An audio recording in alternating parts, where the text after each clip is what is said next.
përgjithësi për emigrantët që vinë në Kosovë ka një status të paqartë juridik.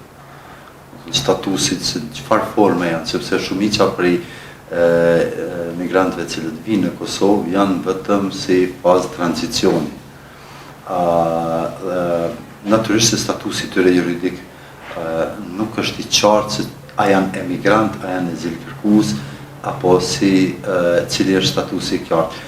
Kjo bën të ndërlikuar edhe aspektin e mbrojtjes ligjore dhe qasjen e migrantëve, aq më tepër kur kemi të bëjmë me gratë migrante, të cilat potencialisht mund të jenë edhe nëna, gratë migrante të cilat i kemi për momentin në Kosovë, kryesisht pjesa më e madhe e tyre i vinë nga zonat e luftës, nga zona ku këto gra kanë përjetuar traumat të mëdha psiqike, shëndetësore dhe kemi mungesë të aspektit të ofrimit të këtij përkujdesi.